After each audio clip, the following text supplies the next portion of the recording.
At first, it may seem like a simple exchange, like a honey eater drinking nectar, but this relationship is far more important than it appears. Hi, my name is Delandra, and today we'll be uncovering the magic behind the mutualistic partnership between our flowering plants and the creatures that feed upon them.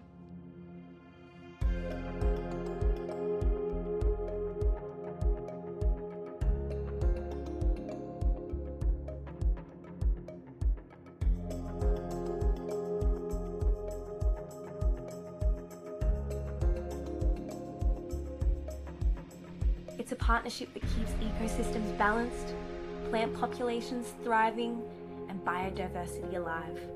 It's the very keystone that holds our ecosystem steady.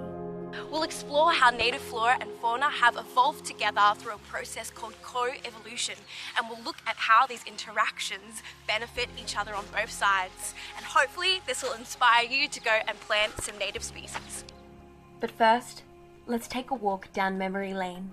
How did so many of our endemic species become such specialized nectivores?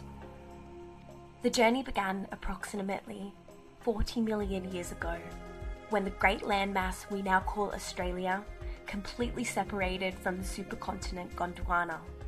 This breakup set the stage for a unique, isolated ecosystem.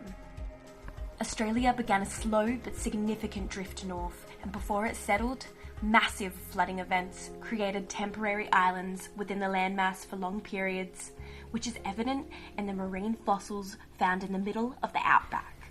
This history gave much of Australia's soil its alkaline base, a crucial foundation for the future. As Australia continued its journey north, the climate became progressively drier and warmer.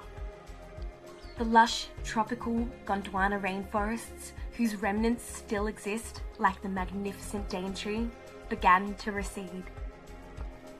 In their place, sclerophyll forests, meaning hard-leaved vegetation, began to flourish and dominate the landscape. Tough, resilient survivors like eucalypts, banksias, grevilleas, and wattles were perfectly adapted to nutrient-deficient soils and frequent bushfires, which defines the majority of the Australian landscape that we know today. With drier climates and nutrient-poor soils, the plants had to get clever. Edible fruits were becoming scarce, but the need for reliable pollinators was not guaranteed. The answer? Nectar, a pure, high-energy liquid. Take the eucalypt flower, for example. It's heavy, short-lived, and produces a high amount of energy-rich nectar and pollen. This rich, reliable supply of nectar became the key food source in an arid and dry environment. The plants offered sugar, and the animals offered the transportation of pollen. A classic win-win mutualism. This instant nectar drove an intense process of co-evolution, and all of these specialized creatures became equipped to feast on pollen and nectar. To access these rewards, our animals developed incredible morphological adaptations. Look at the birds. The honey-eater family evolved a characteristic brush-tipped tongue and a slender, curved bill, designed to sponge up nectar from deep within tubular flowers. The lorikeets evolved highly specialized bristly tongues to feed exclusively on this liquid diet. These highly mobile birds become excellent long-distance vectors for the plant's heavy pollen. And our nocturnal friends are just as vital.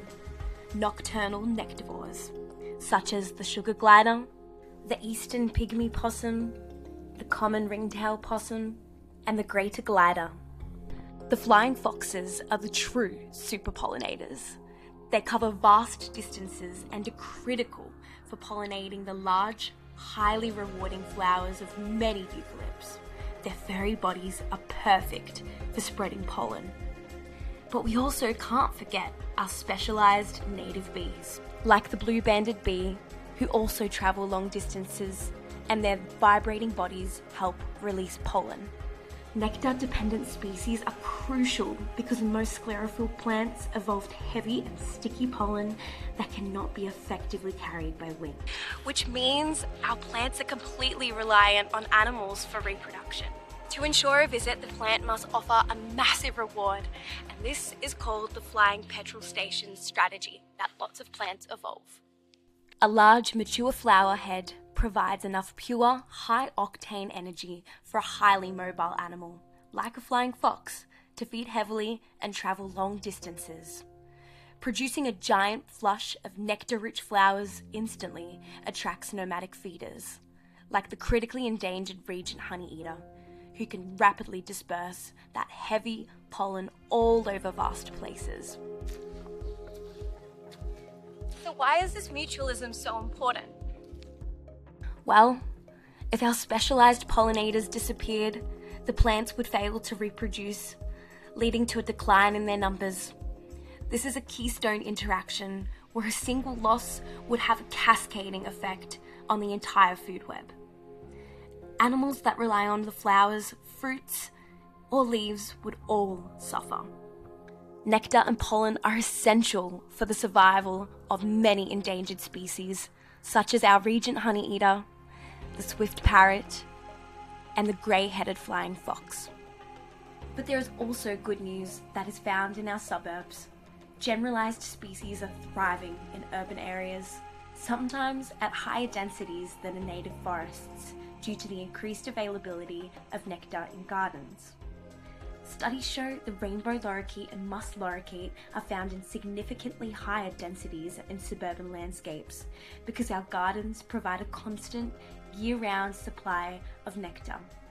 This urban success highlights that we can all play a part. The health of this mutualism is the health of the entire Australian bush. So what can you do to help? Plant native species, of course. Research plants endemic to your local area, discover which incredible animals they attract, and you can immediately start providing sustenance for native species and increasing local biodiversity. Now, hopefully, next time you see a New Holland honeyeater, a rainbow lorikeet, or a red wattle bird in your backyard, you won't just see a bird, you'll see a super pollinator. A crucial link in a 40 million year old chain. You'll appreciate the complex, essential partnership they represent.